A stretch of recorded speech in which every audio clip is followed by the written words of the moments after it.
Estamos con José de la Riera, que é o presidente da Comunidade de Montes de Estacas, vicepresidente. Un currante, eu sei que é un currante, e é un home dos que quizáis máis conozcan a Serra do Suído. E para os que xa, aunque é bastante desconocida para a xente en xeral, o Suído é un dos lugares, eu diría que tanto este como o Seixo, todo está o Cando, é un dos sitios que máis carga mágica ten, ao meu entender. E neste lugar e no entorno se falaba dunha lenda da cidade onde os vellos se iban morrer. Xa un día falamos de que había xente traballando e que había uns expertos intentando datar ou explicarse un conxunto que aparecera aquí nos Montes de Estacas. Pero, bueno, agora xa parece que hai algo casi firme de que houve un asentamiento. E eu a pregunta que lle facía a José, ese asentamiento podría dar pé ou chegar á conclusión de que a lenda esta donde os vellos iban terminar os seus días é verdade? A ver, as vellas lendas teñen unha cousa importantísima, que xeralmente cúmplense. Entón, a ver, non sempre escoitábamos aquí na serra a lenda recurrente, o conto recurrente de que había unas casas cerca do Alén, cerca do río Alén, onde levaban os antergos os vellos a morrer. Unha lenda que se repetía na parte de Estacas e na parte de Barcio de Mera. O que pasa é que perdese a memoria, non? A lenda seguía, pero ninguén sabía decirnos, concretamente decirme, onde estaba esa cidade, esas casas. Un día falando con un cazador, dixeme, mira, José, aí eu vi que abriron unha pista nova e hai como unha especie de chouzo derribado. Fomos ali, efectivamente, ali estaba o chouzo. Eu mirei para arriba, para as costas aquelas, aquel era un inferno na selva. Metime para dentro e empezaron a aparecer chouzos, outro máis. Entón convoquei unha... Cando falas outro máis, oín falar que hasta 40. Claro, pero eso foi despois. Antes... O que tal fiximos foi desde a Comunidade de Montes convocar unha xornada de voluntariado para limpar, para ver o que podía haber ali. Que era unha cesteira indescriptible, non? Vino o centro de toda Galicia e empezamos a traballar. E ás 6 da tarde a xente non quería marchar, non paraban de aparecer estructuras, e veña, a xente flipando. Entón foi cando xa chamamos os expertos, chamamos arqueólogos, e ainda foi peor, porque chegaron os arqueólogos e non sabían como datar aquelo. A historia de Galicia é unha maravilla, o patrimonio galego é unha maravilla, non? Entón, falamos moitas veces, hai castros, hai mámoas, hai petrolíferos, pero tamén hai unha parte da historia de Galicia, a popular, que ainda está sin escribir. Esta parte está sin escribir. Entón, falaronnos os arqueólogos de unha posible reutilización, non? Aquelo parecía, me parecen, ao caballarío, o primeiro que ve aquelo son túmulos. Sí, perdón, é que eu vi algunha foto. Bueno, iremos ao sitio, contaremos a todos, a verán imagen, pero vi unha foto de que, bueno, eu como son aficionado ao patrimonio, vin en Salamanca, vin en varios sitios de Galicia, no norte de Portugal, o que podía ser a estrutura de Chozo como refugio de alta montaña, pero este é máis básico, a mí me recorda máis a calquer mámoa. Cando chegas a unha excavación, que hai unha mámoa que se ve os ortotastos, me parece máis eso. Entón, os arqueólogos enseguida emplean un término que parece moi sencillo, que chamase reutilización. É dicir, cando non saben exactamente que decirche, isto é moi antigo, temos que excavar a ver as probas materiais que salen, pero isto é un exemplo claro de reutilización, sí.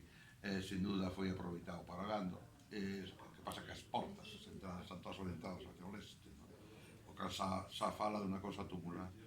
E logo, respecto a que os vellos foran a esos lugares a morrer e tal, claro, está documentado que efectivamente a peste bubónica entrou en Galicia en 1380 e pico por Bayona, e casi desertizou Galicia.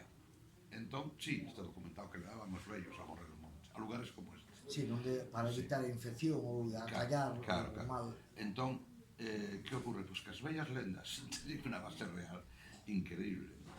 Estamos na fase en que hai que seguir limpando. Nos pensamos que o mellor ainda está por aparecer. Estamos falando de que xa topamos como 40 estructuras tumulares. E non descartamos que aparezca De muitísimo todos os máis. xeitos, 40 estruturas ubicadas nun sitio confinado, É espacio, increíble. estamos falando do maior conxunto de chozos, quizáis, de Galicia. Sin dúda. Sen dúbida. E, ademais, bueno, de unha potencia enorme, o lugar é tremendo, o lugar. A máis, o que representa o Alén, os costas do río Alén, estamos falando do máis xorón. Sí. Nos agora temos unha responsabilidade enorme, non? Responsabilidade de protección, de cuidado.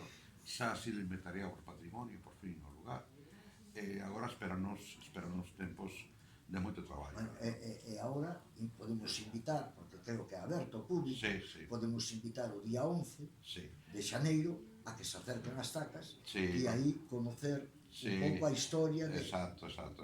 Aí contamos con a colaboración dos arqueólogos de Citania que están ayudándonos moitísimo dese traballo, porque, ao fin e ao cabo, non somos outsiders, non somos xente das comunidades de montes, porque queremos o noso país. Ademais da opinión, do relato popular, meu, do veciño, teu, temos xente con coñecementos profundos que lógicamente... Que están aínda máis fascinados que nós por lo que está a aparecer, non?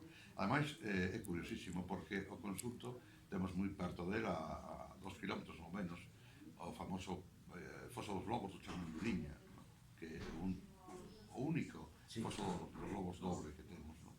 E perto do Foso dos Lobos, a 80 metros do Foso do Lobo Sur, acaba de aparecernos un neveiro impresionante. É moi perto, un dos sitios máis misteriosos, ou que infunde máis misterio, que é o San Xoán de Barcia de Mera. San Xoán de Barcia de Mera, é dicir, todo forma un centro cultural e patrimonial increíble, non?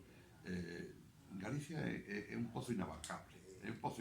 Sin recordar que nesta zona temos Portalén moi pouco, Portalén, Río Alén, o Alén, temos un pueblo tamén casi enfrente, pertenecente creo que a Comelo, que é Alén, o sea que non é casualidade de que haya tantos aléns por metro cuadrado. Non é casualidade. Entón estamos moi ilusionados, e además con unha responsabilidade moi grande, nos temos moi claro que o futuro rural pasa tamén por unha conservación do patrimonio a rajatabla, sin piedade, non podemos ter ninguna dúbida nisso, non? Que nos temos... O que se chama radicalismo agora, é dicir... radicalismo patrimonial, natural e medioambiental, o sea, nos aquí temos o noso Museo do Prado está no monte, temos as comunidades de montes unha responsabilidade enorme de conservación dese patrimonio, chegou ata nós e temos un legado maravilloso, non? Moitas veces, cando nos pensamos que temos a administración al lado, apoiando, temos a administración no limbo, e somos nós, somos a xente de baixos que temos que loitar precisamente por isto, non? En eso estamos, nos agora seguiremos convocando sonar de voluntariado, porque pensamos que isto é noso e de todos, somos todos nós.